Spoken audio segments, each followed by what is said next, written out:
Assalamualaikum warahmatullahi wabarakatuh. Selamat pagi. Salam sejahtera untuk kita semua.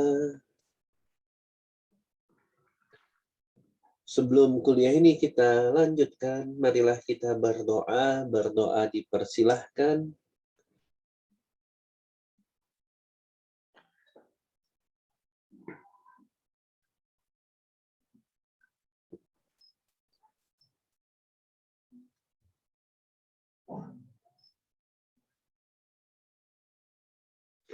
Berdoa dicukupkan. Baik.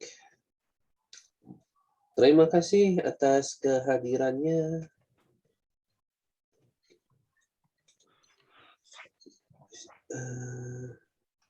Pertemuan hari ini kita akan melanjutkan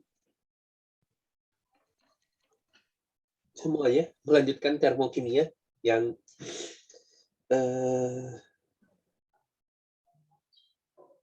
tertinggal, yang tersisa di pertemuan sebelumnya. Oke.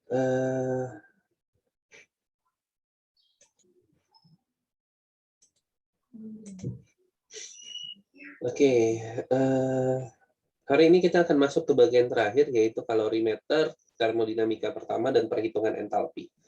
Selanjutnya kita akan latihan.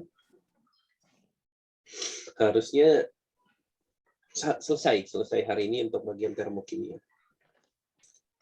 Oke, termokimia. Terakhir kita sampai mana?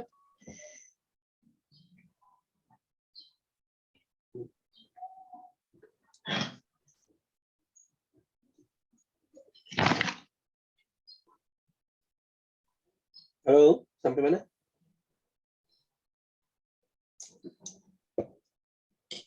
Kalau nggak salah yang entalpi, Pak. Entalpi, oke. Entalpinya udah atau belum? Nick? Baru mau masuk. Baru mau masuk, oke, baik. Berarti saya nggak salah. Oke, baik.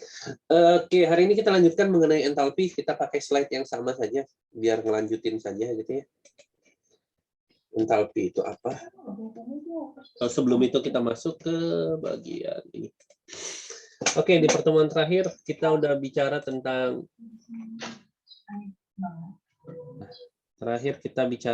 ini. Ya. Oke, Siva boleh di-mute dulu?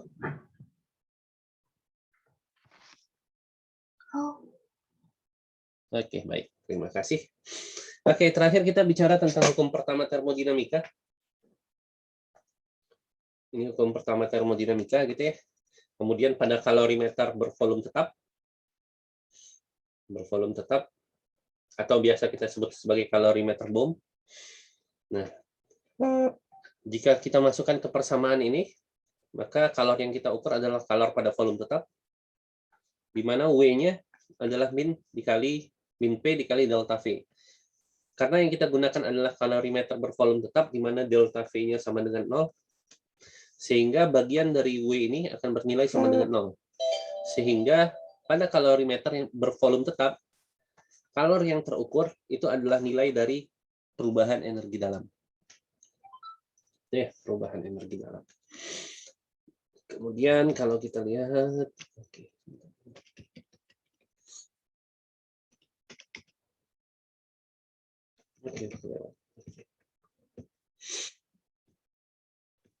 Nah, ini entalpi. Oke. Nah, jadi kalau kita entalpi itu didefinisikan. Jadi sebenarnya berbeda sama delta E gitu ya. Entalpi ini didefinisikan. Jadi kalau pada pembahasan sebelumnya, kalor pada volume tetap itu nilainya sama dengan delta E. Ini. Kita tahu bahwa kalor ada dua, ada kalor pada volume tetap dan ada kalor pada tekanan tetap. Jika kalor pada volume tetap kita definisikan sebagai delta E, apa yang dimaksud dengan kalor pada tekanan tetap? Kemudian entalpi, yang sudah Anda kenal H lambangnya, adalah besaran termodinamika yang berhubungan dengan kalor pada tekanan tetap. Jadi sebenarnya entalpi itu adalah kalor pada tekanan tetap. definisinya adalah H sama dengan E dikali P delta V. Oke. Nah, kemudian pada tekanan tetap, perubahan entalpi delta H adalah delta E ditambah P delta V. Ya. Kalau semuanya kita kasih delta, sebenarnya ada delta P dikali delta V. Tapi bagian delta P-nya itu 0, maka yang terbaca hanya ini. Kemudian delta E kita definisikan sebagai kalor pada volume tetap, kalor ditambah W. Kan delta E definisi dari, oke, kita lihat deh. Jadi gini, oke.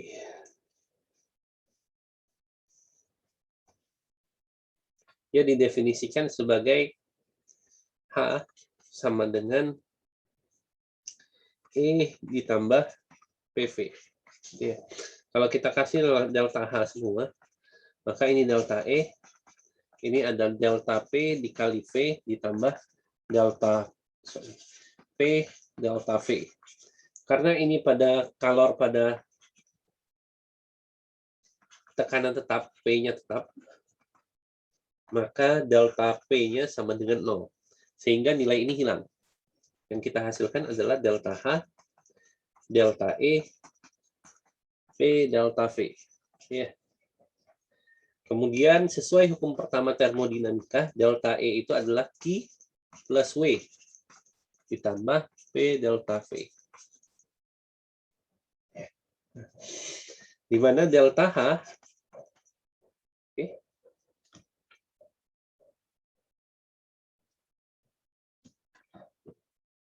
ini, karena ini pada tekanan tetap, maka kalori yang terbaca di sini adalah kalor pada tekanan tetap. Ini kan ya, di mana W adalah min P delta V tambah P delta V. Maka kalau ini dijumlahkan, dibuka semua, maka delta H Qp ditambah min P delta V ditambah P delta V. Ini sama, maka kita coret, ke sisanya delta H itu adalah Qp.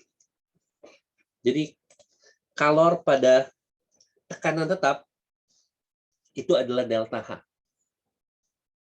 Kalor pada volume tetap itu adalah delta E. Jadi ada dua jenis kalor. Kalau kita lambangkan Q, ada dua jenis. Ada Q pada volume tetap, ada Q pada tekanan tetap. Q pada volume tetap itu adalah delta E. Dan Q pada tekanan tetap itu adalah delta H. Oke. Jadi perubahan energi dalam dan perubahan entalpi itu adalah jenis kalor. Yang satu diukur pada volume tetap, yang satu diukur pada tekanan tetap. Nah, ngukurnya pakai apa? Ngukurnya pakai kalorimeter. Yang ini V tetap, ini kalorimeter juga, tekanan tetap. Kalau ini biasa disebut kalorimeter bom, yang ini disebut kalorimeter sederhana biasanya. Sederhana. Atau coffee cup thermometer, biasanya coffee cup kalorimeter. Kalorimeter. Ya. Kenapa coffee cup? Biasanya tutupnya itu seperti tutupnya kopi, gelas kopi. Kalau Anda tahu gitu ya, yang suka minum kopi yang pakai gelas tertutup gitu ya. Nah, modelnya seperti itu. Jadi secara tidak langsung kalor itu ada dua. Volume tetap, tekanan tetap, masing-masing punya arti sendiri dan diukur menggunakan kalorimeter yang berbeda. Kalau Anda lihat hubungannya, Kalau saya lihat hubungannya antara kalor pada volume tetap dan kalor pada tekanan tetap, kalau saya definisikan delta H, ya, delta E plus P delta V, gitu ya. Yang ini delta H, delta E, P delta V itu adalah perubahan volume. Tapi perubahan volume yang dimaksud itu hanya untuk yang gas. Cairan dan padatan, apalagi larutan, itu tidak bisa. Karena dia tidak mengalami kompresi. Jadi volumenya itu bukan volume wadah, tapi volume zatnya kalau padatan, cairan, dan larutan. Jadi yang di sini, kalau kita masukkan ini ke persamaan gas ideal, maka yang kita akan dapatkan adalah ini.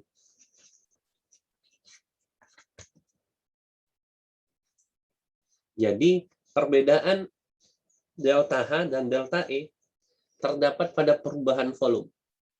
Kalau kita konversi, perubahan volume itu terjadi karena apa? Karena ada perubahan jumlah zat atau perubahan mol. Ingat, kalau di sini Anda pakai joule, maka di sini joule juga. Ini molnya itu satuannya mol, T itu satuannya T, Kelvin gitu ya. Maka R ini yang satuan kita pakai adalah joule per mol Kelvin, di mana nilainya adalah 8,314. Bukan 0,082. Jadi sekarang kita mengenal satu lagi nilai R, tetapan gas ideal, yang berhubungan dengan energi, yang nilainya 8,314 Joule per mol Kelvin. Itu adalah definisi untuk delta H. Ya. Cara menghitungnya seperti apa? Cara menghitungnya sama seperti kita menghitung, bukan menghitung, mengukur. Mengukur, kalau menghitungkan kita nulis ya. Kalau mengukur kita pakai alat. Jadi mengukurnya itu pakai kalorimeter. Sama saja. Nah, modelnya gini, sederhana. Kalau tadi yang kalorimeter itu wadahnya besar gitu ya. Nah, kalau coffee cup kalorimeter sederhana. Nah, modelnya seperti itu. Cuma ada larutan di dalamnya ini. Ya. Kemudian ada termometer. Modelnya seperti itu. Rumus yang dipakai masih MC delta T, C delta T gitu ya. Contohnya seperti ini. Oke. Saya punya larutan NaOH dan HCl. Bereaksi dengan cepat dan eksotem. Eksotem gitu ya. Sebanyak 50 mili HCl 1 molar dicampurkan dengan 50 mili NaOH 1 molar. Hasil dari reaksi HCl dan NaOH menyebabkan kenaikan temperatur 25,5 menjadi 32,2 derajat Celcius. Tentukan entalpi reaksi dalam kilojoule per mol dari HCl. Asumsikan kalor jenis larutan sama dengan kalor jenis air. Kerapatan HCl 1,02 dan NaOH sekian. Oke, kita lihat. Kita tuliskan datanya dulu. Saya punya volume HCl 50 mili. Volume NaOH juga 50 mili. Konsentrasi NaOH 1 molar. Konsentrasi HCl juga 1 molar. Kemudian kita punya delta T 32,2 dikurang 25,5. Ini berapa? 32,2 dikurang 25,5? 7, Pak.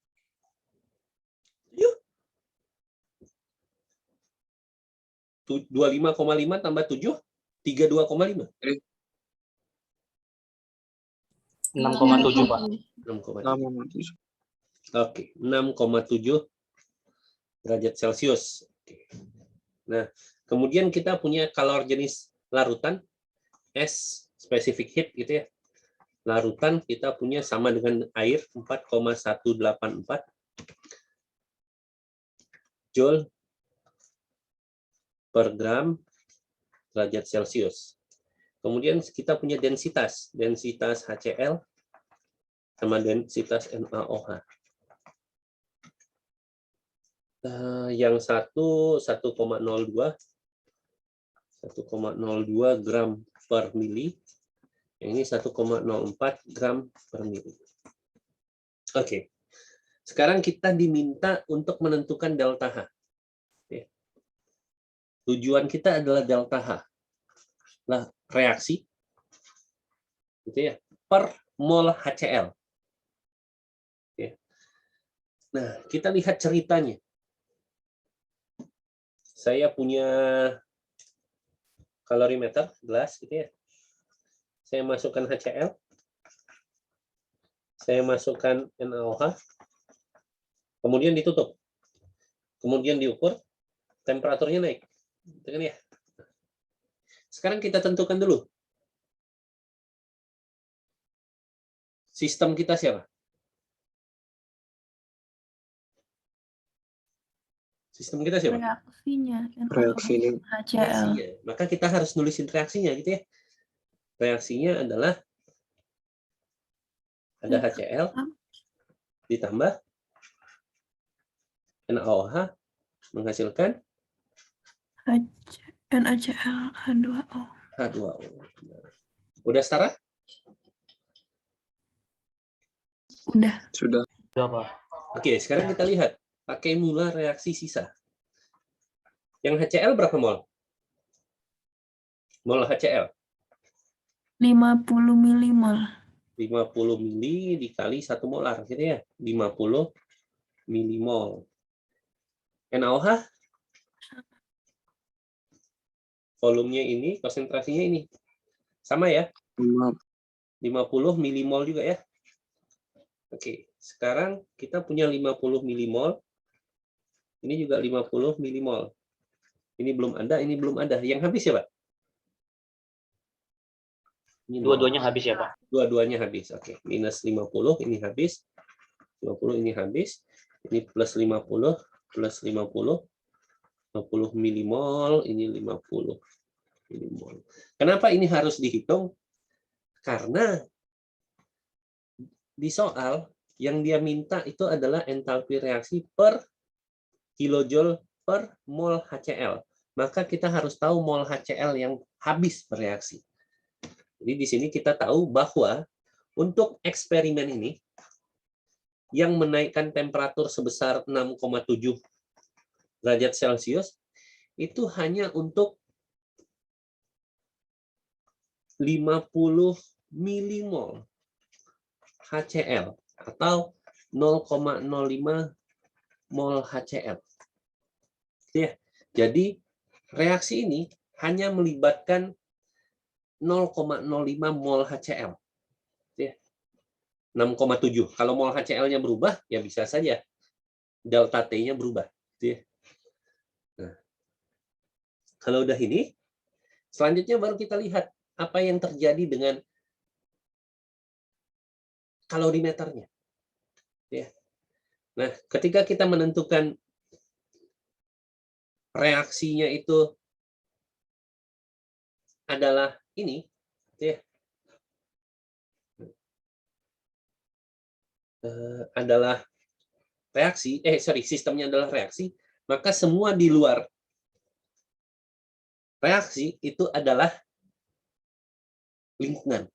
Gitu ya. Maka kalau Anda ingat bahwa Q reaksi,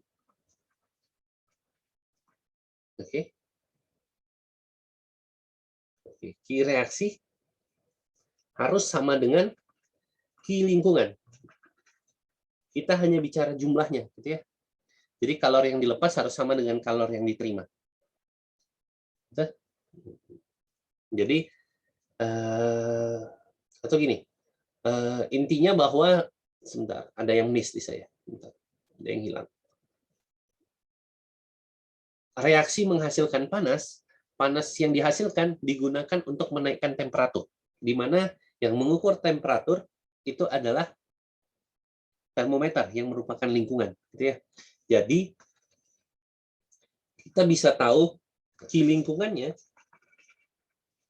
itu sama dengan yang menyerap kalornya siapa aja di sini?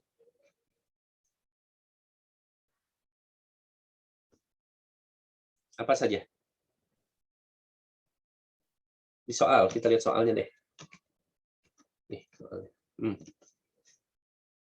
Yang menyerap kalor siapa saja?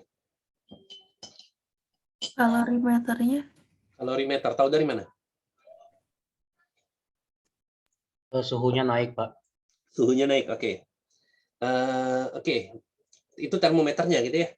Kalorimeternya nyerap panas juga nggak? oh enggak Pak, enggak. Enggak, karena kita tidak punya data kapasitas kalorimeter. Oke? Kita nggak punya data C-nya kalorimeter. Sehingga pada soal ini kita asumsikan semua panasnya yang dihasilkan ditransfer ke larutan, larutannya menaikkan temperatur termometer, gitu kan ya. Jadi yang menerima kalor sebenarnya siapa? Itu termometer. Termometernya, Pak. Ya, dan larutan. Yang naik termometer kan kita nggak bisa ukur kalornya, gitu kan ya. Yang kita ukur adalah kalor larutan. Jadi di sini, nah di sini yang menyerap lingkungan ini adalah Q larutan. Pak, larutan itu bukan reaksi ya Pak, maksudnya? Bukan. Nah, larutan itu, di dalam larutan ada siapa? Air. Definisi larutan apa sih? Iya, ada airnya. Nah, larutan itu adalah campuran homogen antara zat terlarut dan pelarut, gitu ya. Zat terlarut, misalnya saya bilang larutan HCl, maka zat terlarutnya adalah HCl, pelarutnya adalah air, gitu ya. Nah, kalau saya bilang larutan NaOH, maka zat terlarutnya adalah NaOH, pelarutnya adalah air. Yang bereaksi, gitu ya, HCl dalam larutan dan NaOH dalam larutan. Jadi airnya ikut bereaksi nggak yang dalam larutan tadi? Enggak. Enggak. Gitu kan ya, yang kita lihat adalah HCl sama NaOH-nya. Maka yang apa namanya? Yang menerima kalor itu adalah larutannya. Makanya ada Q larutan. Q larutan gimana ya? Tinggal masukin M larutan kali S larutan dikali delta T. Massa larutan dari mana? Ada dua. Ada HCl, ada NaOH. Masing-masing punya massa jenis. Maka ini massa HCl ditambah massa NaOH dikali S larutan dikali delta T. Massa larut NaOH adalah volume HCl, densitas HCl, atau Anda mau buat rho juga masih oke lah. NaOH dikali densitas NaOH. S larutan delta T. Kalau kita masukkan semua, ini 50 mili, ini 1,02 gram per mili, 50 mili, 1,04 gram per mili, ini 4,184 joule per gram derajat Celcius, ini 6,7 derajat Celcius. Coba dihitung, hasilnya berapa?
2.887. Oke, sebentar.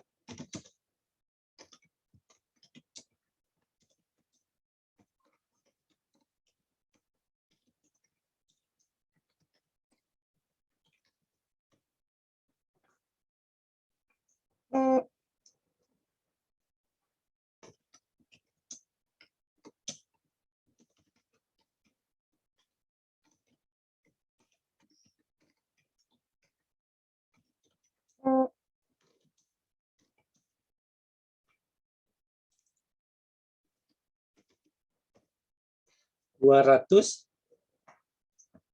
delapan tujuh ya? Benar? Satuannya apa? Joule. Joule.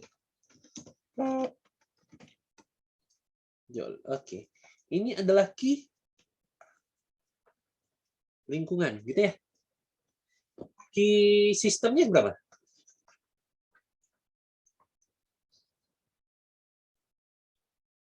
Minus 2.887 Joule. Minus 2.887 Joule. Ini kita bulatkan saja, jadi nggak bulatkan sih. Diubah jadi kilojoule, 2,887 kilojoule. Oke. Ini adalah key sistem atau ini sama dengan key reaksi. Gitu ya, key reaksi. Nah, delta H itu apa? Delta H itu adalah key reaksi per mol. Yang key reaksi yang min 2,887 joule, kilojoule, ini untuk berapa mol? HCl. 50 milimol. 0,05 mol HCl. Kalau untuk per mol atau 1 mol HCl berapa? Lebih besar, lebih kecil? Dari ini, min 2887, lebih besar, lebih kecil? Lebih Besar, besar, Pak. Pak. Berapa nilainya? Kalau lebih besar?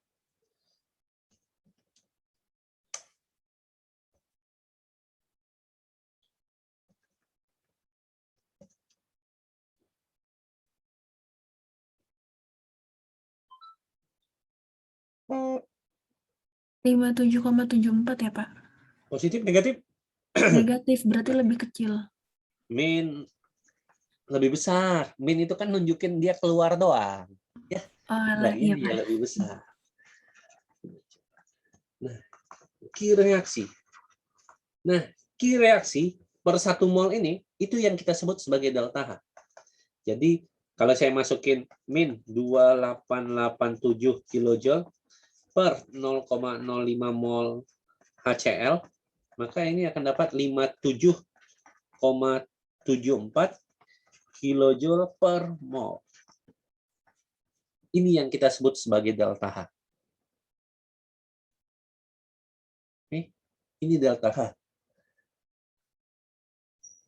Kita lihat jawabannya, benar nggak? Min 57,74. Oh, jangan-jangan kita salah.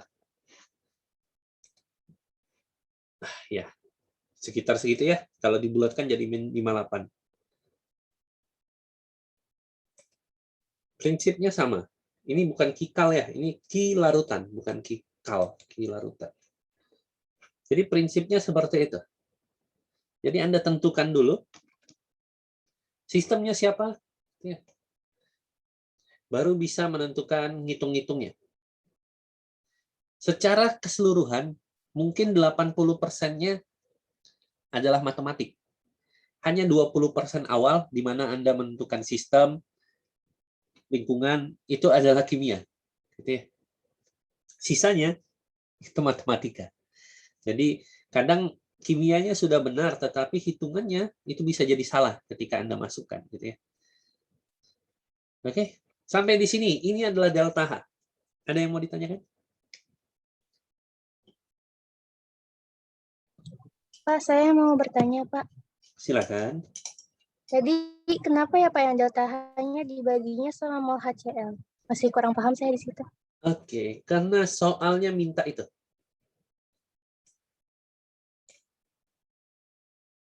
Oh, baik, Pak. Oke. Kalau dia minta mol NaOH, ya sama aja sebenarnya gitu ya. Terserah dia minta soalnya mau minta mol apa gitu ya. Jadi tergantung soalnya sebenarnya. Oke, baik. Ada lagi yang mau ditanyakan? Silahkan. Pak, itu selalu ditanya gitu, Pak ya? Apanya? Apanya? Yang selalu Yang itu, yang tentukan entalpi reaksi dari mol HCl gitu, Pak, atau NaOH-nya.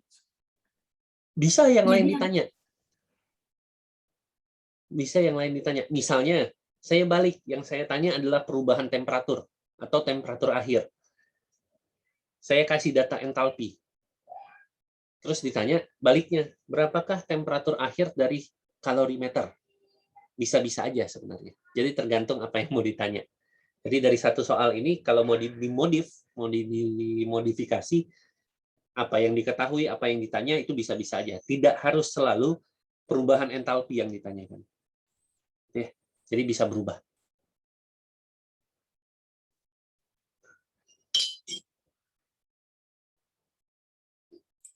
sama mau nanya itu, Pak, Boleh, silakan. yang tadi diminusin, boleh nggak Pak balik ke note-nya? Sorry. Nih, oke. Yang itu Q reaksi sama dengan min ya Pak, yang dijadiin min. Iya. Nah, itu kalau karena exotherm gitu ya Pak, jadi diminin atau emang harus min aja? Oke. Jadi kalau dia tidak min, misalnya nih endoterm nih. Endoterm ya. Ini kan exotherm. Yang namanya delta T itu apa? Ini delta T ya. Akhir kurang awal gitu ya. Jadi kalau dia exo, ini 32,2 kurang 25,5. Maka delta T-nya positif. Benar? Iya. Nah, kalau dia endo kan dia lebih dingin gitu ya. Jadi T awalnya misalnya 25. Maka T akhirnya itu 20. Lebih rendah. Maka delta T-nya berapa? Min 5. Min 5. Kalau kita masukkan ke sini, ke rumus mirip seperti ini, nanti Q lingkungan yang kita dapatkan berapa? Positif negatif? Positif. Negatif dong. Min. Ini positif. Ini positif. Delta T-nya? Oh, iya negatif. Negatif. Nah, Q system itu selalu minus Q lingkungan. Kenapa minus? Saya udah ngejelasin ini nggak sih? Bahwa kita nggak pernah bisa mengukur sistem. Yang bisa kita ukur adalah lingkungan. Dia udah nyampein itu belum ya? Udah. Udah ya? Nah, jadi karena yang kita ukur adalah lingkungan, taunya sistem gimana? Kita taunya sistem bahwa sistem itu adalah lawan dari lingkungan. Jadi kalau lingkungannya, makanya sistem itu selalu minus Q lingkungan. Kalau Q lingkungannya negatif, maka min dikali min, maka hasilnya positif. Maka ini endotherm. Gitu ya? Nilainya positif. Kalau dia exotherm, ininya positif. Maka Q system minus dikali plus, maka hasilnya minus. Makanya Q sistemnya negatif. Jadi prinsip yang kemarin yang saya sampaikan bahwa ini nih Q sistem itu selalu minus dari Q lingkungan. Kalau kita tahu lingkungannya seperti apa, maka sistemnya gimana? Ya lawannya saja. Jadi makanya Q sistem itu selalu minus Q lingkungan. Sama seperti di sini juga. Nah, ini. Nih, Q reaksi ini bukan kal ya, ini larutan maksudnya. Minus Q larutan. Makanya tiba-tiba dari 2,89 kilojoule jadi minus 2,9. Jadi selalu berlawanan. Kira-kira seperti itu. Makasih Gimana? Pak. Oke. Baik, ada lagi? Pak mau nanya, Silakan. itu kan kalau di soal tuh ditanyanya entalpi kilojoule per mol HCl. Kalau misalnya nanti di soalnya itu nggak dikasih tahu per mol apanya, itu nanti yang dipilihnya apa ya? Atau pasti Tergantung kalau reaksinya. ditanyain tapi dikasih tahu gitu mau apanya? Oke, nanti kita lanjutkan setelah ini Alia. Jadi Oh kita iya, akan mengenal, ini masih ada yang nanya lagi nggak? oke Pak. Sip. Kita tunggu sebentar ya. Ada yang nanya? Nggak ada, oke. Eh, kita akan mengenal beberapa jenis entalpi atau perubahan entalpi. Ya, jenis-jenis delta H jenis-jenis gitu ya, jenis-jenis delta H. Pertanyaan Alia bagus. Pak, per molnya itu apakah akan selalu diketahui? Atau jangan-jangan selalu dibilang delta H reaksi saja tanpa diketahui mol siapanya? Jawabannya bisa. Bisa saja soal itu tidak memberikan mol siapanya. Terus bagaimana Pak? Kita pakai mol yang mana? Gitu ya. Nah, makanya pemahaman Anda delta H ini, jenis delta H ini cukup penting. Yang pertama, saya harap Anda sudah pernah tahu delta H F. Kemudian delta H D. Satu lagi yang sering adalah delta H C. F itu dari kata formation, atau dengan kata lain pembentukan. Pembentukan. D dari disosiasi. Dissociation, disosiasi, penguraian. Oke. C itu dari kata combustion. Combustion atau dengan kata lain pembakaran. Oke. Jadi ini minimal 3 ini Anda harus tahu. Delta HF yang kalau kita kasih 0 di atasnya seperti ini, itu kita sebut delta H standar. Standar itu apa? Artinya itu dilakukan pada T 25 derajat Celcius dan tekanan 1 atm. Jadi T di sini, yang standar di sini beda dengan standar di gas ya. Kalau gas kan standar itu 0 derajat Celcius. Tapi kalau di energi, yang namanya standar itu 25 derajat Celcius. Nah, kemudian apa yang dimaksud delta HF? 0. Ini artinya adalah delta H ketika 1 mol produk, ya, 1 mol produk dihasilkan dari unsurnya di alam. Oke. Kita lihat dulu maksudnya apa. Kita lihat maksudnya apa. Ini dikasih tahu delta H F0 H2O liquid. Ya. Delta H0 entalpi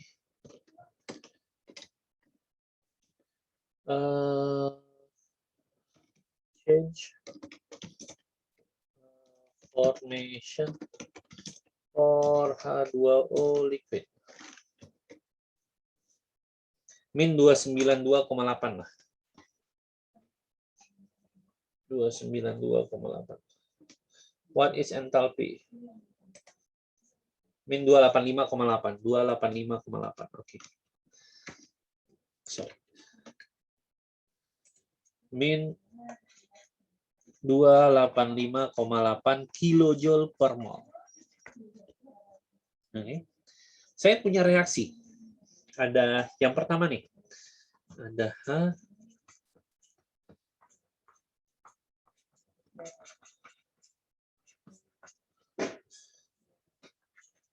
Yang kedua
Oke. Ini taruhlah ini delta H1, delta H2, delta H3, delta H4, sama delta H5. Dari kelima delta H ini, manakah yang sama nilainya dengan delta HF0 H2O liquid yang nilainya min 285,8? Dari 5 reaksi ini, yang masing-masing punya delta H. Apakah 1, 2, 3, 4, 5? Yang 3 bukan Pak? Oke, Yang ada ketiga. yang jawab 3, 1 orang. 5. 5. Oke, saya nanya lah. Saya mau nanya ke Safina.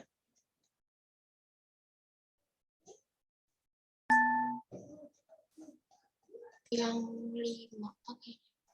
Berapa, Safina? 5. 5, oke. Oke, Royal jawab 3, oke. Oke. Kemudian saya mau nanya ke Franz.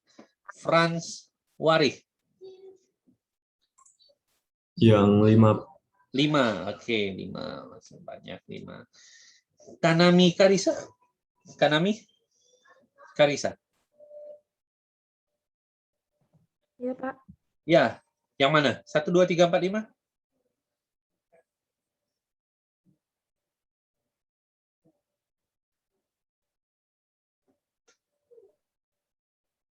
Yang 5, Pak. 5, kenapa?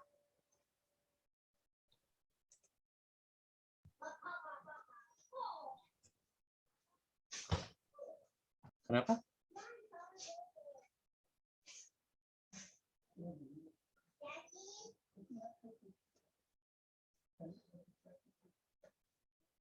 Oke, kita lanjutkan ke Andi. Andi Kiera.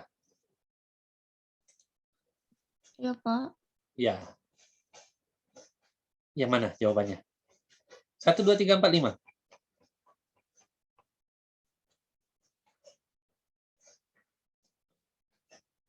Pertanyaannya, oke. Saya minta kerjasamanya. Kalau kita lagi kuliah, Anda mau ngapa-ngapain silahkan gitu ya. Oke. Cuma ya kita lagi kuliah gitu kan ya. Kalau Anda mau ngerjain tugas dan lain-lain ya silahkan sih, nggak ada masalah. Kalau Anda mau kuliah silahkan. Kalau enggak gitu ya. Kalau enggak, saya nggak ada masalah. Anda mau masuk ke EduNext, Anda isi daftar hadir, terus Anda nggak kuliah, nggak akan saya periksa. Oke? Saya ngasih tahu dari sekarang, saya nggak akan meriksa kehadiran Anda. Pak, saya hadir, cuma saya lupa di EduNext. Terus kemudian saya cek di EduNext nggak ada, terus saya ngecek video. Saya nggak akan ngelakuin itu. Saya percaya sama Anda. Kalau Anda bilang, Pak, saya masuk, ya udah, saya masukin aja. Gitu. Tapi kalau Anda masuk ke Zoom, saya minta Anda kuliah. Kalau Anda masuk Zoom, tapi Anda nggak kuliah, mending leave aja. Saya nggak akan dendam sama Anda. Dan saya nggak akan nyariin Anda. Jadi ya. Jadi kalau mau masuk Zoom, harapan saya Anda mau kuliah. Buktinya apa? Kalau saya nanya, Anda jawab. Sesimpel itu. Jawabannya harus benar. Enggak, gitu kan ya. Kalau Anda udah paham ya, Anda nggak usah masuk, Anda nggak usah belajar lagi, Anda udah paham, gitu kan ya. Karena salah itu manusiawi. Gitu ya. Ya, kalau Anda mau ke sini ya Anda belajar. Gitu ya. Kalau Anda nggak mau ya leave aja, saya nggak akan nyariin Anda gitu kan, saya nggak tahu semuanya gitu ya. Di kelas kalau kita ketemu luring juga saya nggak tahu itu. Anda mau masuk jam 8, jam 10, jam berapapun ya silakan gitu ya. Saya nggak akan melarang itu. Anda udah dewasa Pak. Jadi kalau Anda ada di sini, yuk kita belajar. Gitu. Jangan tiba ujuk-ujuk, Pak, nilai saya nanggung nih segini-segini. Saya nggak peduli. Jangan bicarakan nilai sama saya. Gitu. Ya, jadi ya ketika saya tanya Anda jawab. Sesimpel itu kok. Ya, oke. Jadi sudah ada beberapa yang menjawab nomor 3, ada yang nomor 5, tidak ada yang menjawab nomor 1, 2, dan 4. Sebelum itu kita lihat Pertanyaannya adalah, dari kelima reaksi ini, mana reaksi yang delta H-nya sama dengan delta HF0? HF0, H2O liquid, yang nilainya min 285,8. Sekarang kita lihat. Definisi dari delta HF0 adalah delta H ketika 1 mol produk. Oke, 1 mol produk dihasilkan dari unsur-unsurnya di alam. Oke. Jadi kita lihat reaksi ini. Ingat 1 mol produk. Jadi kita lihat produknya, lihat yang koefisiennya 1. Oke.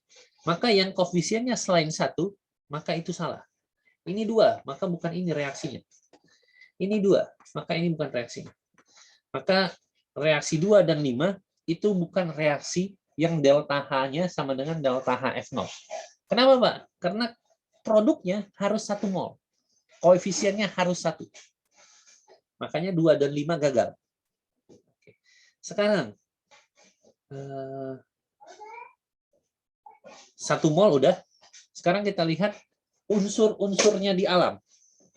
H2O. Ya. Ada unsur apa saja? Hidrogen dan oksigen. Hidrogen dan oksigen. Di alam, apakah mereka tunggal? Tidak, Pak. Tidak. H itu dalam H2 dan O itu dalam O2. Maka ini salah, karena dia H saja, ini salah, O2. Maka ini salah. Sekarang antara 3 sama 4. H2 di alam, wujudnya apa? Gas atau liquid? Gas, Pak. Gas. Oksigen? Gas juga. Gas juga. Nggak mungkin liquid kan ya? Kita kan napasnya pakai oksigen gitu ya. Kalau oksigennya liquid, gimana kita napas gitu ya? Maka yang ini salah. Karena ini liquid, maka ini salah. Maka delta H 3 ini akan nilainya sama dengan delta HF0 untuk H2O liquid. Oke, karena dia 1 mol, karena dia unsurnya di alam. Kalau misalnya saya minta untuk delta H-nya, delta HF0, cuma sekarang H2O-nya gas. Reaksinya apa?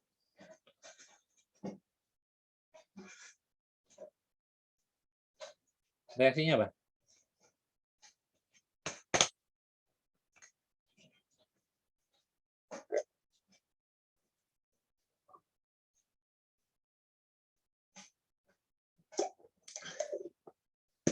Apa reaksinya? Pembakaran bukan, Pak? Supaya dia menguap jadi gas. HF. Ya, pembakaran sih benar. Jadi prinsipnya sama. Sama seperti yang H2O. Sorry, kok liquid sih? Ini kan udah liquid ya.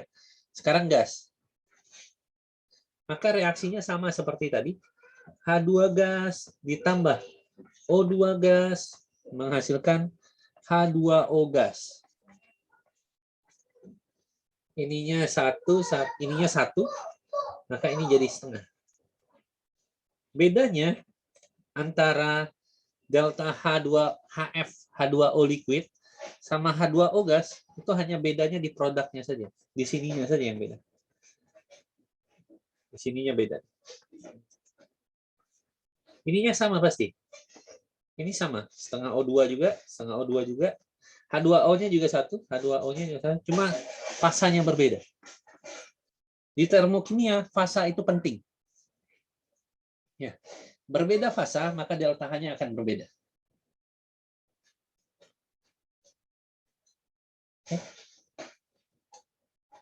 Kita lihat yang lain. Kalau ini, delta HD, definisinya sama. Delta H ketika 1 mol per reaksi diuraikan menjadi unsur-unsurnya di alam. Oke. Delta HD nilainya adalah minus dari delta H0F. HF0. Kenapa? Karena HF itu pembentukan, ini penguraian. Jadi dia berlawanan. Jadi minusnya saja. Yang terakhir, pembakaran. Ini adalah delta H ketika 1 mol per reaksi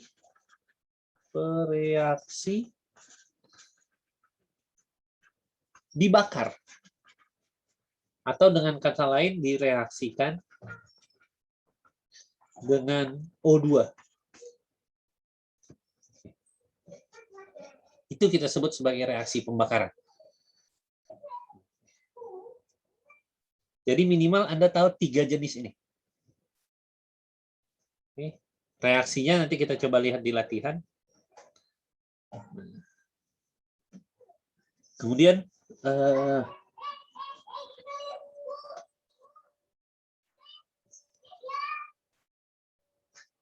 Kemudian setelah jenis-jenis, Anda harus tahu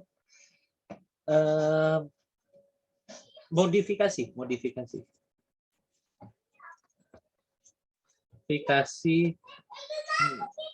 nilai delta H, gitu ya, delta H.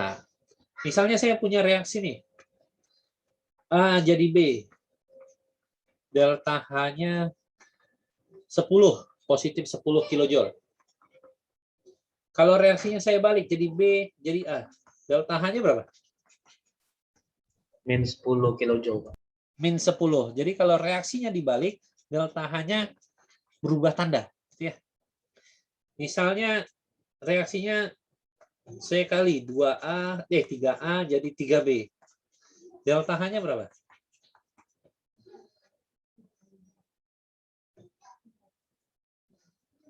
Tiga 30.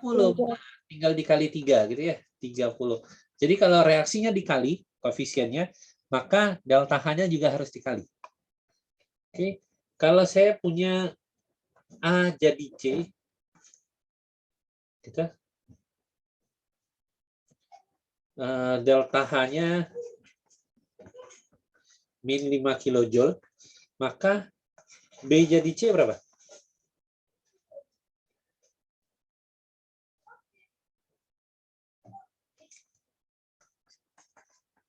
Nih datanya mana nih? Nah, ini saya kecilin dulu. Oke, nih saya kecilin. A jadi C min 5. B jadi C berapa? Min 15 bukan, Pak? Min 15. 15. Oke. Jadi kalau reaksi ini itu bisa saya dapatkan dari B jadi A jadi C. Ini delta H-nya min 10, ini delta H-nya min 5. Saya jumlahkan, ini B tambah A sebelah kiri, di kanannya A tambah C. A-nya sama, hapus, sisanya B jadi C, maka delta H-nya tinggal dijumlahkan, minus 15 kilojoule. Jadi kalau reaksinya dijumlahkan, reaksi 1 dan reaksi 2 dijumlahkan, maka delta H-nya kita jumlahkan juga. Oke, jadi ada 3 aturan. Yang pertama kalau dia dikali, reaksinya dibalik, tandanya berubah, reaksinya dikali koefisien, maka delta H-nya juga dikali. Reaksinya dijumlahkan, reaksi 1 dan reaksi 2, maka delta H-nya juga dijumlahkan. Tidak ada reaksi yang dibagi ya. Pak, gimana kalau setengah A jadi setengah B? Itu kan reaksinya dibagi 2, Pak. Oh enggak, ini dikali setengah gitu ya. Enggak dibagi 2, dikali setengah. Maka delta H-nya juga tinggal dikali setengah. Setengah kali 10. Ini 5 kilojoule. Jadi tinggal dikali, intinya dikali, dibalik, sama dijumlahkan. Oke. Oke. Udah. Ada yang mau ditanyakan sampai di sini?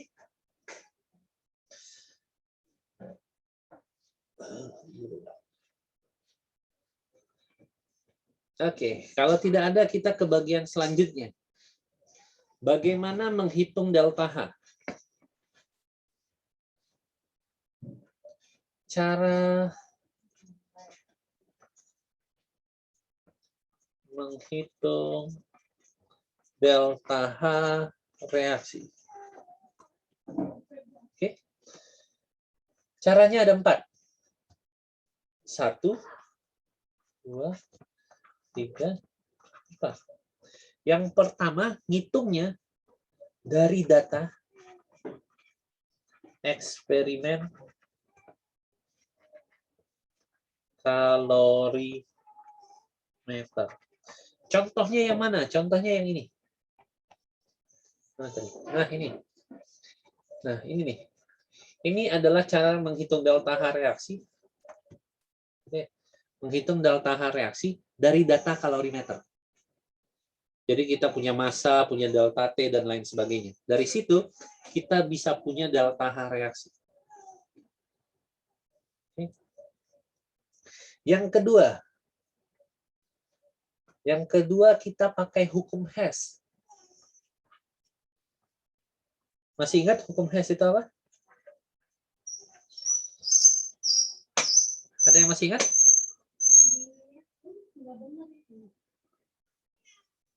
Ada yang masih ingat hukum Hess itu apa?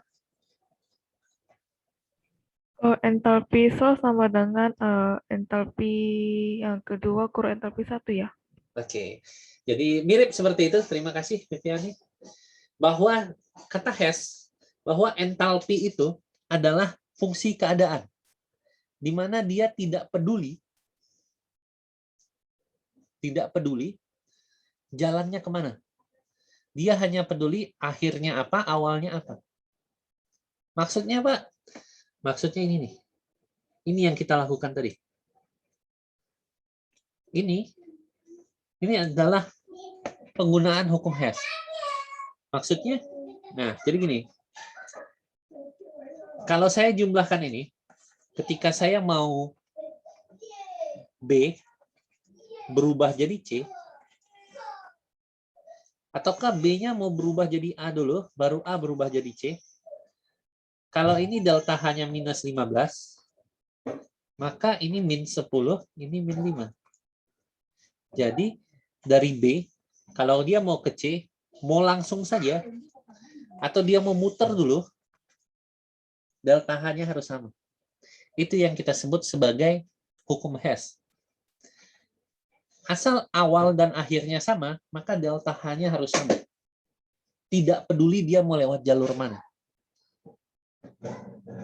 Asal awalnya B, endingnya C, apakah dia mau jadi langsung B berubah C, atau mau jadi A dulu, atau dia mau berubah dulu jadi D, terus D berubah jadi E berubah jadi K berubah jadi U, U baru berubah jadi C. Maka yang jalur ini, itu totalnya, delta H-nya juga harus minus 15. Itu yang kita sebut sebagai hukum Hess. Jadi tidak peduli jalurnya kemana, gitu ya. Yang jelas awal sama endingnya sama. Oke, itu hukum Hess. Ada yang mau ditanyakan? Yang kalorimeter dan hukum Hess?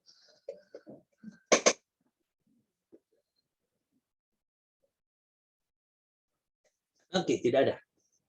Kalau tidak ada, kita ke cara ketiga. Delta H reaksi, kita bisa menggunakan data delta HF0. Gimana caranya, Pak? Sebenarnya prinsipnya sama seperti ini. Ya. Misalnya saya punya delta H reaksi. Reaksinya misalnya saya punya yang tadi lah. Saya punya HCl, aqueous, tambah NaOH aqueous menghasilkan NaCl aqueous tambah H2O liquid. Maka delta H reaksi ini itu adalah sigma delta HF produk dikurang sigma delta HF0 reaktan. Oke. Atau biar lebih enak kita ganti deh. Ini saya ganti H2SO4. Ini jadi Na2SO4 sehingga ada koefisien di sana. Ini koefisiennya 2, ini koefisiennya 2. Jadi delta H produk, delta HF produk, ini produknya, maka delta HF0 Na2SO4 aqueous ditambah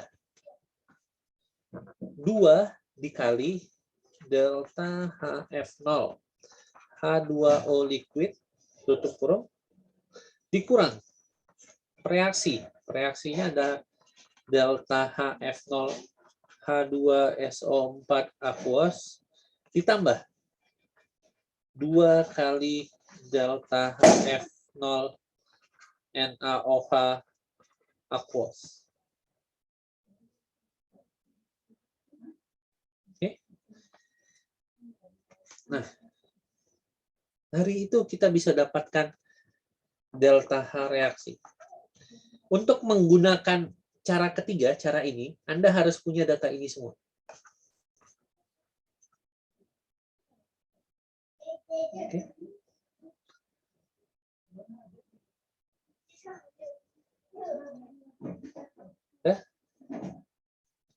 Oke. Nah, sekarang misalnya nih, saya punya reaksi pembakaran. Saya punya reaksi pembakaran H2O. Reaksinya apa? H2O. Pembakaran H2, gas hidrogen. Reaksinya gimana? Pembakaran gas hidrogen. Apa? H2 tambah O2. H2 gas ditambah O2 gas. Hasilnya apa?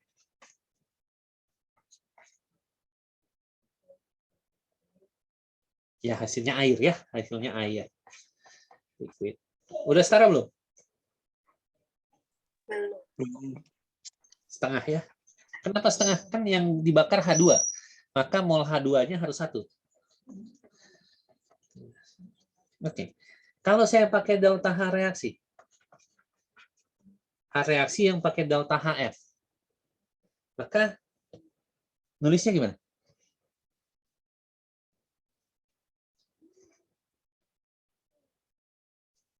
Kita yang pakai cara ketiga, delta HF. Maka saya butuh data apa saja? Delta H reaksi ini sama dengan apa?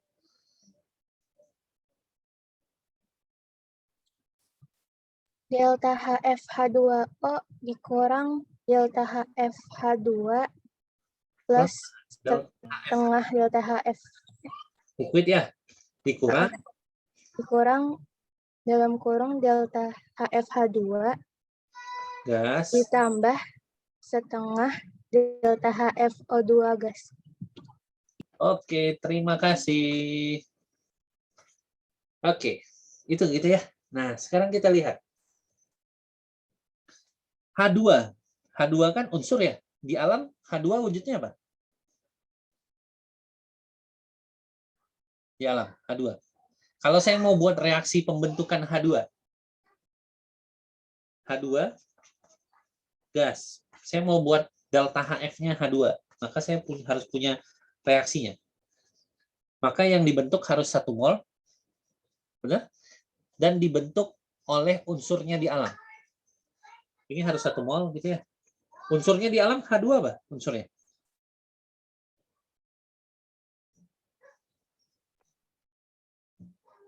Apa? H2. Unsurnya di alam apa? Hidrogen, Pak. Hidrogen juga.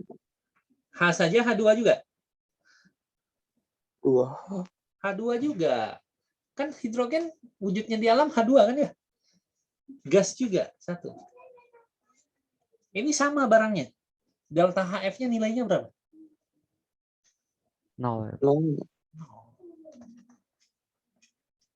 Nah, jadi delta HF0 untuk unsur bebas itu apa, Pak?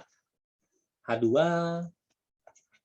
O2, natrium, Cl2, kripton, Br2, Fe saja, yang sendiri-sendiri.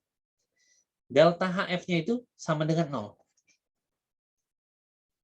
Maka kalau ini, saya tuliskan lagi, ini delta HF H2O liquid. Ini nilainya berapa? Yang ini. 0. HFO2? 0. 0 juga. Maka kalau reaksi ini, itu sama dengan apa?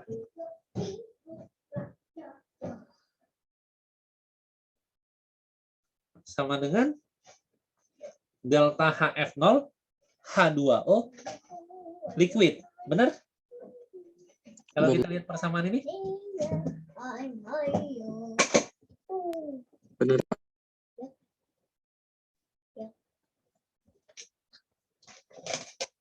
Benar kan ya? Sekarang kita lihat yang sebelumnya. Nah ini. Sama nggak reaksinya dengan yang ini? Sama, Pak. Sama kan ya? Jadi sebenarnya reaksi pembakaran H2 itu sama saja seperti reaksi pembentukan H2O liquid. Jadi jangan bingung nanti. Ditanya pembakaran gas H2, cuma kok nilainya sama seperti delta HF H2O liquid ya? Karena reaksinya sama gitu ya. Jadi nilai delta H-nya pasti sama. Kan namanya beda, Pak. Ya, apalah arti sebuah nama gitu kan. Oh, enggak juga sih. Tapi prosesnya sama. H2O dibakar itu pasti menghasilkan H2O liquid. Ya. Jadi prinsip dasarnya seperti itu. Untuk penggunaan ini data HF0. Oke. Jadi sudah 3. Data terakhir adalah energi ikatan rata-rata. Kalau ini tadi produk kurang reaktan, maka yang ini reaktan kurang produk. Jadi energi ikatan reaktan dikurang energi ikatan produk. Kebalikannya. Jadi cara menghitung delta H itu cuma ada 4. Kita pakai data kalorimeter, eksperimen. Kedua, pakai hukum Hess. Ketiga, pakai data dari delta HF0. Yang keempat, pakai data dari energi ikatan rata-rata. Yang paling baik yang mana, Pak? Kalau yang paling baik, ya semua baik, gitu kan ya. Yang jelas semua data itu didapatkan dari eksperimen. Kalau yang pertama, kedua dan ketiga, itu datanya dapat dari eksperimen kalorimeter. Kalau yang keempat, itu eksperimen komputasi. Yang paling jelek, atau persen errornya paling besar, itu yang nomor 4. Yang ini. Nomor 4 ini, beda antara eksperimen lab sama energi rata-rata itu cukup besar. Kenapa? Karena ada rata-rata di sana. Yang nilainya rata-rata, gitu kan ya. Padahal energi ikatan itu nilainya itu bisa besar, bisa kecil. Tergantung jarak ikatannya.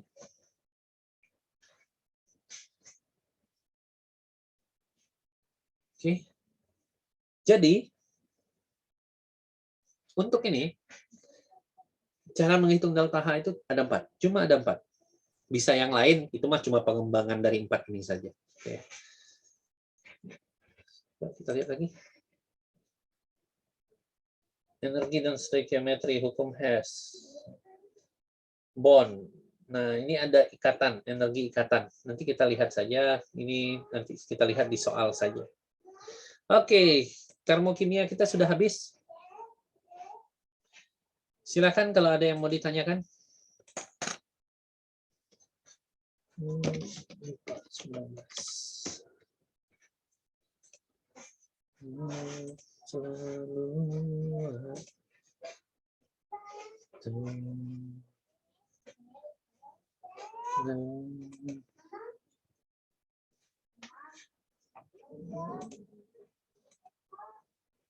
Silakan kalau ada yang mau ditanyakan. Kalau enggak kita coba lihat soal.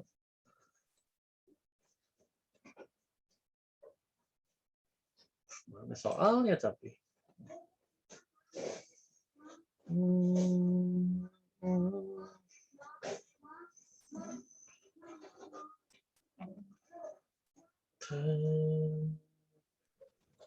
Pak izin bertanya. Silakan.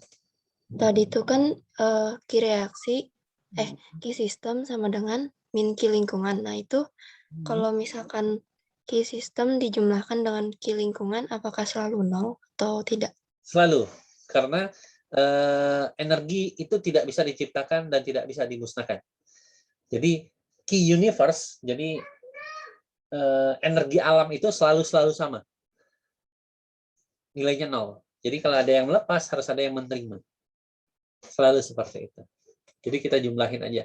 Sistem sama lingkungan. Jadi sistem tambah lingkungan, itu nilainya harus 0. Cuma itu jarang dibahas sih sebenarnya. Nanti itu akan muncul di termodinamika sebenarnya. Bahasan kita besok. Baik, terima kasih Pak. Oke, sama-sama.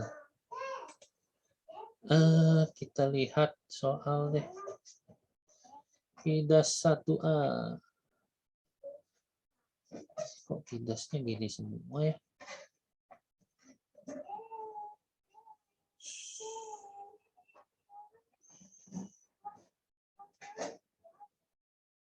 Nggak ada.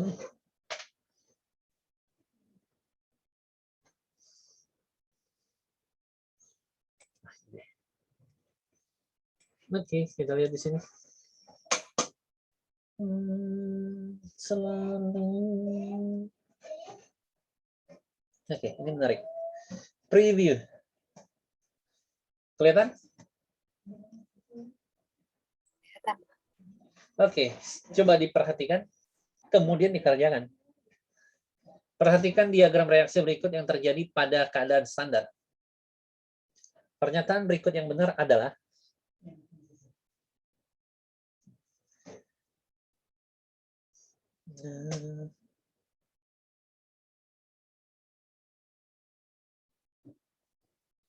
manakah yang benar?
Halo.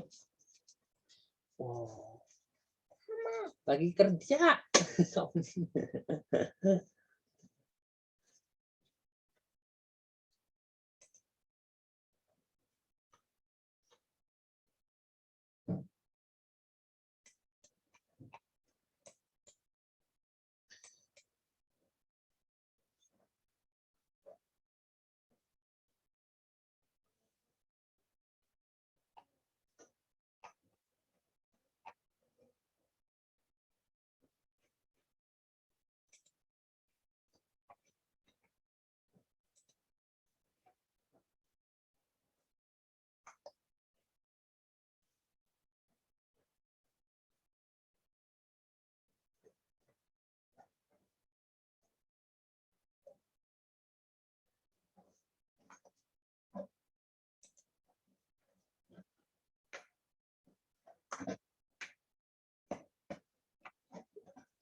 Oke, jawabannya mana? Sebentar, nggak ada yang jawab. Nomor 1, Pak. Oke. Ada yang A, ada yang itu. Oke. Sean. Oke. Kita jawab nomor 1. Fill in correct response. Submit. Oke, jawabannya benar. Nomor 1. Delta H3. Delta H3, ini harusnya delta H1 ya nih. Salah nih. H3 itu sama, delta H1. Ini H6 mungkin ya. Oh, sama nih delta H2 juga. Oke, sorry. Delta H3 4 tambah 5. 3. 4 tambah 5. Kenapa sama? Karena ini startnya sama nih. NaCl juga. Jadi tujuannya adalah NaCl solid. Apakah dia mau langsung berubah jadi NaCl solid atau berubah dulu jadi Na plus aqueous tambah NaCl minus aqueous, itu nilainya akan sama. Jadi benar A, ini hukum Hess saja sebenarnya. Kemudian kita cari yang lain, apalagi yang lainnya? Ionisasi amu. Penguraian.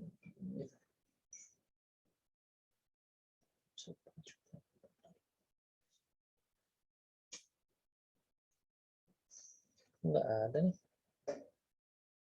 Ini aja.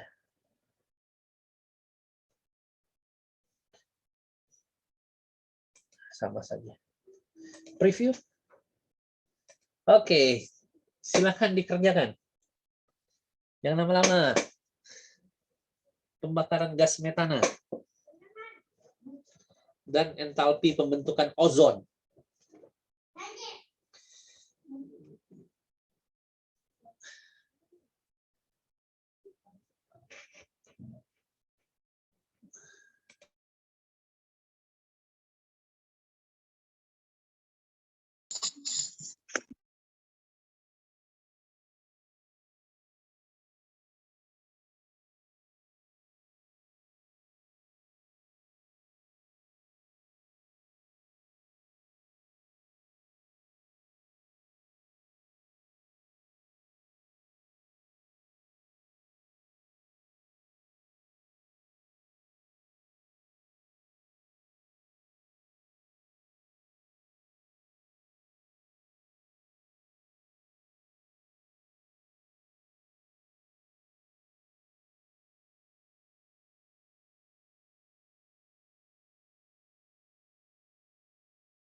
Silakan dijawab.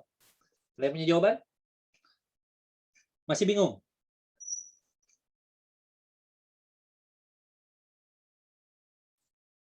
Kita bahas saja kalau gitu. Anda atau ada yang mau jawab dulu? Saya tungguin nih.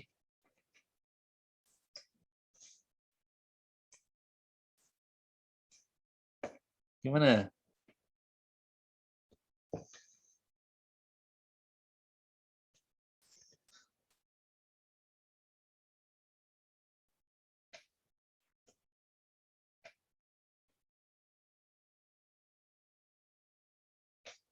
Nah, ada yang mau jawab? Silakan. Masih mengerjakan. Oke, boleh. Silakan yang masih mengerjakan boleh. Menyerah, Pak. Aduh, kok menyerah sih. Ayo, kita lihat. Yang ditanya adalah ini. Kalor yang dihasilkan dari reaksi sempurna 0,2 mol CH4 dengan ozon pada keadaan standar. Kita harus menuliskan reaksi antara CH4 plus ozon. Dihasilkan CO2 ditambah ada di soal kan? Reaksi ozon dan metana menghasilkan CO2 dan air. Oke. CH4 dan ozon 2 dan air. Hah? Setarakan. Ini 1, CH4 ini 2, gitu ya. Oksigennya ada 4, 2, ini 1, itu 4, ini 4/3. Hah?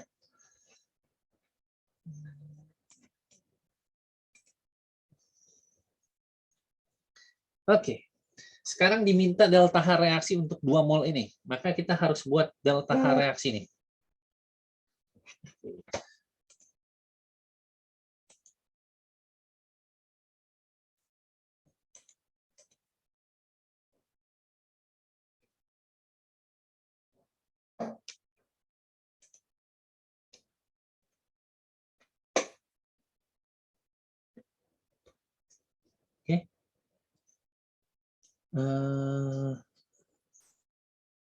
Oke, kita lihat.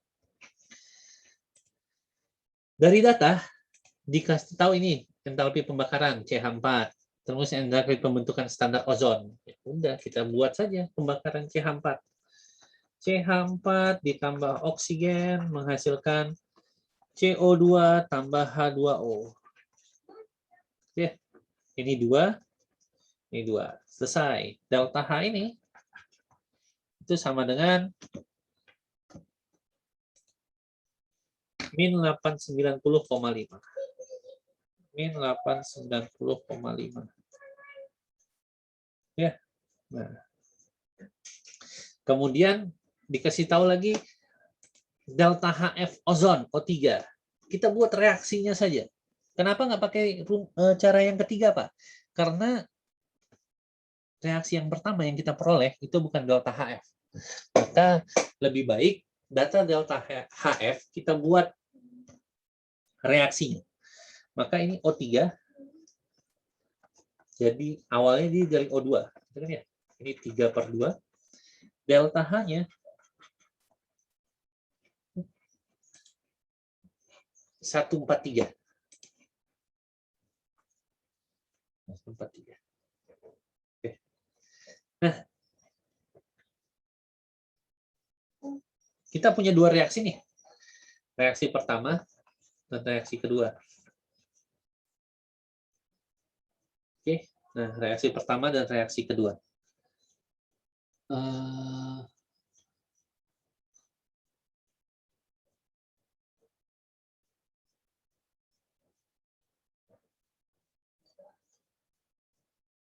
Gimana 2 reaksi ini kita ubah agar kalau dijumlahkan sama dengan reaksi ketiga?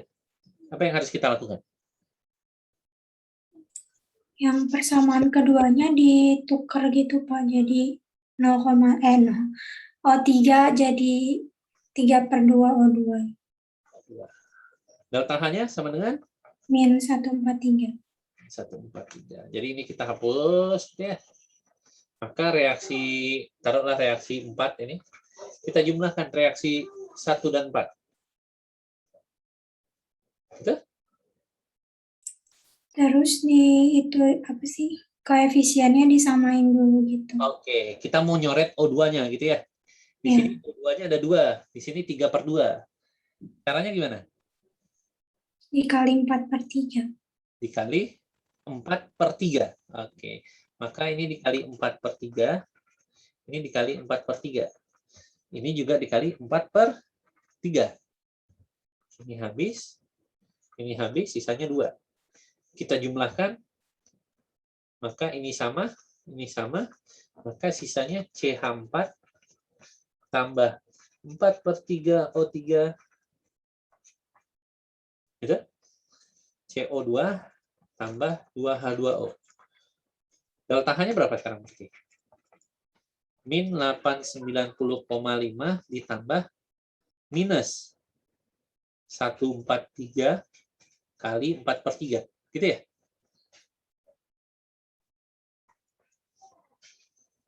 Hah? Berapa nilainya?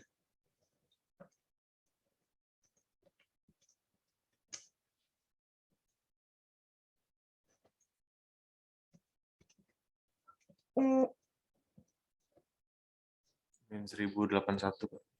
Min 1081. 0,17 kilojoule. Ya. Oke. Untuk reaksi ini, mol CH4-nya berapa? Udah 1 mol.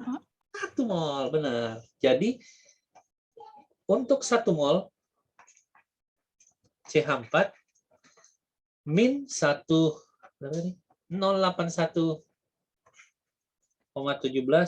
kilojoule. Kalau yang ditanya, berapa yang ditanya? 0,2 mol CH4, nilainya lebih besar atau lebih kecil daripada ini? Lebih besar, lebih kecil? Kecil. Berapa? Kecil. Kecilnya.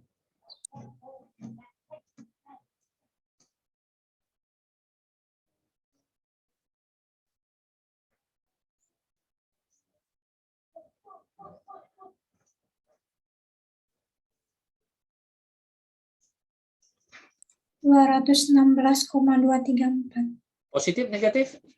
Negatif. Negatif. Negatif 216,23. Oke, kita coba masukkan. 216 minus 216, dia bilang 1 desimal, 2 aja. Submit and finish. Jawabannya benar. Kita lihat close review. Nah, ini kita lihat jawaban benarnya berapa sih? Benar kok. Kok positif? Salah saya, sorry. Ini soalnya tadi kan ya, benar ya? Atau yang di atasnya? Oh iya, ini benar kok. Jadi jawabannya bukan minus ya. Cuma jawabannya adalah positif, 216,2. Tuh. Tadi kan ada birunya ya. Minusnya jangan ditulis. Tahu kenapa?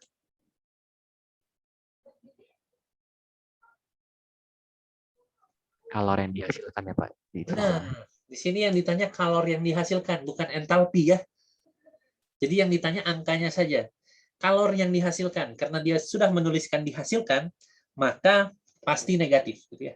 Jadi yang dia tuliskan kalornya saja, makanya nilainya 216. Jadi soalnya harus dibaca benar-benar. Karena tanda negatif positif, angkanya benar, cuma poinnya akan salah. Gitu ya. Poinnya nggak sempurna sih. Kalau ini 10 poin, mungkin Anda dapat setengahnya.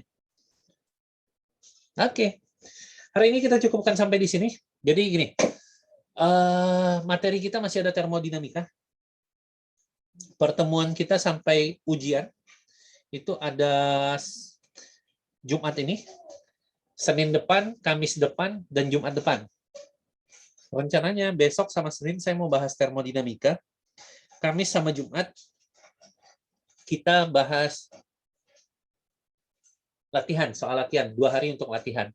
Cuma kan saya punya hutang nih, punya hutang 1 pertemuan. Nanti rencananya Selasa malam.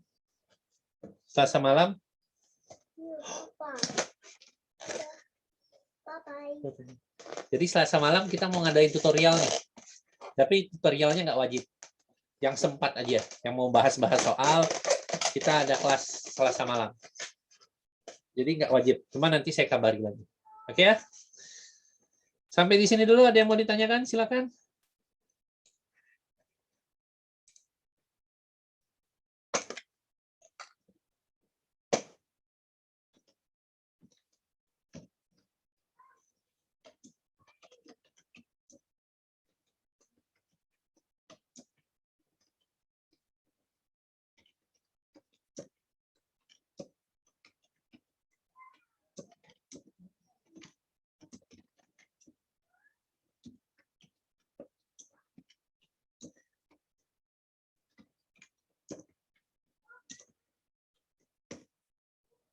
Baik, silakan kalau ada pertanyaan, Mangga.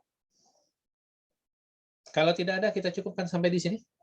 Terima kasih atas kehadirannya. Mohon maaf jika ada salah. Kita ketemu lagi besok. Ya. Yang mau kuliah aja, yang nggak mau kuliah ngisi daftar hadir aja terus nggak usah masuk, nggak apa-apa, santai aja. Ya. Terima kasih atas kehadirannya.